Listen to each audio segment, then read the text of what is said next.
নমস্কার, আমি আজকে আপনাদের আমার নিজের রান্না নিজের মন থেকে তৈরি করা একটা রেসিপি দেখাবো। চিকেন সর্ষে আমের। দেখুন, এখানে 1 কেজি মাংস আছে। এই মাংসর মধ্যে আমি কিছুটা পিসগুলো কিন্তু চিলি চিকেন পিস করতে হবে। দেখেছেন, চিলি চিকেন যেমন ছোটো ছোটো পিস হয়, ছোটো ছোটো চিলি চিকেনের পিস করতে হবে। 1 কেজি মাংস আছে। আমি দেখুন পরিমাণ মতন একটু লবণ মিশিয়ে নিলাম। দেখুন পরিমাণ মতন একটু হলুদ দিলাম। এইবারে আমি দেখুন একটু সর্ষের তেল দিলাম। সর্ষের তেল দিলাম আর এই টক দইটা মাখিয়ে দিলাম। মাখিয়ে কিছুক্ষণ রেখে দিতে হবে, 10-20 মিনিট রেখে দিলেই হবে। সর্ষে বেটে রেখেছি, সবসময় জানেন সর্ষেটা আমি ছেঁকে নিই। আর এই কাঁচা আমটা দেখেছেন, এই কাঁচা আমটা এটা আমি এই সর্ষের সাথে কাঁচা আমটা মিশিয়ে দেবো।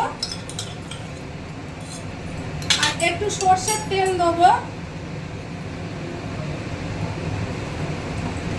দেখুন আমি লবণ দেবো। 1 কেজি মাংসে আমি 300 গ্রাম আম দিলাম। আর লবণটা সবসময় লবণ হলুদটা আপনার পরিমাণ মতো দিতে হবে। দেখুন একটু লবণ দিলাম, দিয়ে এটা মিশিয়ে আমি রেখে দিলাম। এতে কি দিলাম? সর্ষে বাটা, হাতে বাটা, আম বাটা, লবণ দিলাম আর সর্ষের তেল দিলাম। দেখুন আমি একটু তেল দিয়ে দিলাম কড়াইতে পরিমাণ মতো। আর জিরে দেখেছেন, 1 কেজি মাংসতে একটা ফোড়নের হিসাব তো দেওয়া যায় না, ফোড়ন নিজের ওপর নির্ভর করে। দেখেন এতটা দিয়ে দিলাম জিরে আমি 1 কেজি মাংসে। এই যে জিরে ফোড়ন দিলাম। এখানে আমি বড় বড় 4টে পেঁয়াজ কেটেছি, খুব বড় বড় 4টে 1 কেজি মাংসে কেটেছি। কেটে কিছুটা পেঁয়াজ দেখুন বেটে রেখেছি। আর বাকি অংশটা আমি ভাজবো। দেখুন বাকি অংশটা আমি ভাজবো। এখানে দেখুন আমের কুচো আছে, টমেটো কুচি আছে, কাঁচা লঙ্কার কুচি আছে। আদাগুলোকে দেখুন আমি সরু সরু করে কেটে রেখে দিয়েছি। এখানে পেঁয়াজ বাটা, রসুন বাটা আছে। আর এই দেখুন আদা বাটা আছে। এইবার আমি কড়াইতে পেঁয়াজগুলোকে ভাজতে দেবো।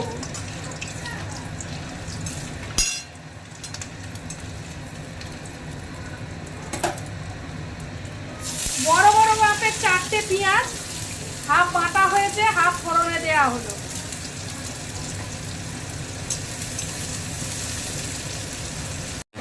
দেখুন পেঁয়াজটা লাল মতন ভাজা হয়ে গেছে, দেখেছেন লাল হয়ে গেছে।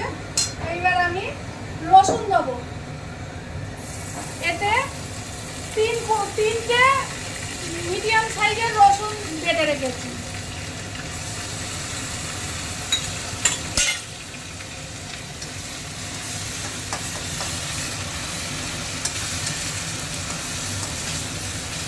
আর বললাম হাফ পেঁয়াজ দিয়েছি, 4টে পেঁয়াজের হাফ পেঁয়াজ দিয়েছি। হাফ পেঁয়াজ এতে দিয়ে দিলাম।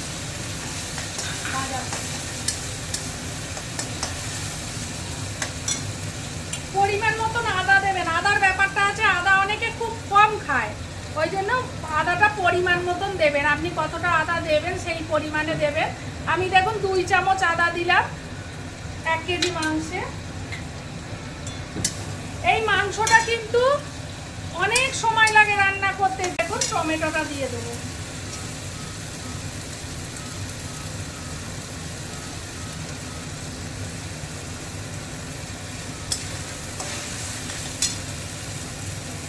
পরিমাণ মতন 1 কেজিতে যতটা পরিমাণ লবণ লাগবে সেই লবণ দেবেন। ওখানে লবণ মাখানো আছে সবে।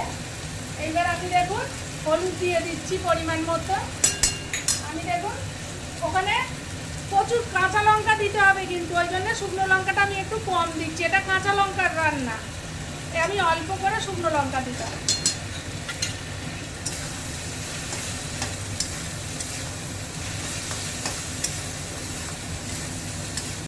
দেখুন তেল ছেড়ে দিয়েছে, মশলাটা কষা হয়ে গেছে। এবার আমি যে এই দই মাখানো মাংসটা রেখে দিয়েছিলাম, দই, লবণ, তেল মাখানো, ওটা আমি দিয়ে দিলাম এর মধ্যে।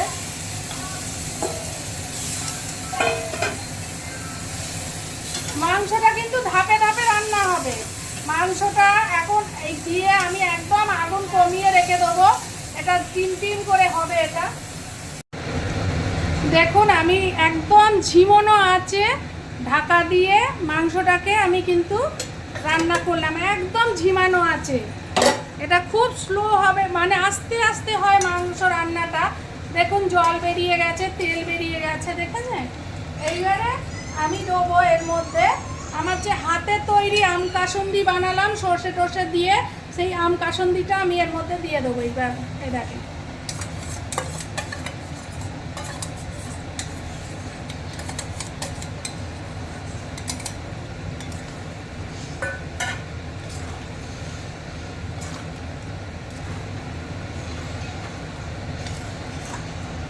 এরপরে দেবো দেখুন আমার এই টুকরো করা আমগুলো আছে, এই টুকরো করা আমগুলো দিয়ে দেবো।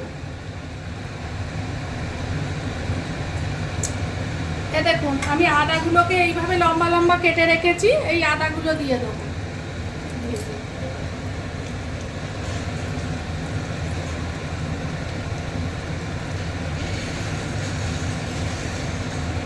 কাঁচা লঙ্কাটা সবার শেষে দেবো।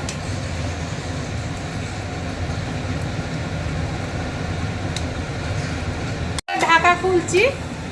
আমি আগেই বলেছি অনেক সময় সাপেক্ষ, রান্নাটা একদম ঝিমি তালি আছে রান্না করতে হয়, কমিয়ে দিয়ে। দেখুন মোটামুটি আমার রান্নার কমপ্লিট। এই দেখুন পুরো রান্নাটাই কমপ্লিট হয়ে গেছে আমার। এইবার আমি দেবো দেখুন আমি যে কুচনো লঙ্কাগুলো রেখেছিলাম, এই যে দিয়ে দিলাম।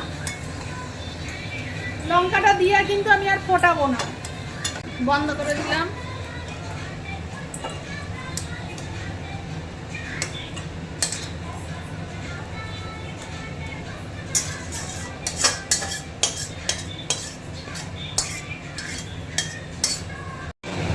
দেখুন আমি কিছু গোটা লঙ্কা এইভাবে দিয়ে রাখবো, দিয়ে রেখে তারপরে আমি এটাকে ঢাকা দিয়ে দেবো।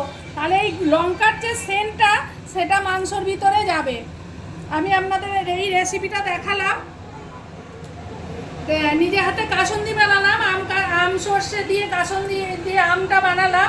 এই রেসিপিটা যদি আপনাদের ভালো লেগে থাকে আপনারা তাহলে আমাকে কমেন্ট করবেন, শেয়ার করবেন, লাইক করবেন, সাবস্ক্রাইব করবেন। আমাদের ফ্যামিলির সবথেকে ক্ষুদে সদস্য, সবথেকে বড় সদস্যকে আমার রেসিপি আমি খাওয়াচ্ছি। দেখুন মামা, আজ আমার মামার আইবুড়ো ভাত হচ্ছে পরশুদিন বে। হ্যাঁ বে। এই তো ওলে বাবা দেখুন আমার সবথেকে ওরে বাবা যে ভালো লাগছে মামা। ওরে বাবা ভালো লাগছে। ও দাদু কেমন হয়েছে? খাও না। ওই হাততালি দিয়ে বলেছে ভালো হয়েছে। ওরে বাবা আমার দাদুর খুব রান্না পছন্দ হয়েছে। দেখুন দাদু হাততালি দিচ্ছে। দেখুন সব থেকে ক্ষুদে সদস্য এবং সব থেকে বড় সদস্য আমার রেসিপি খাচ্ছে।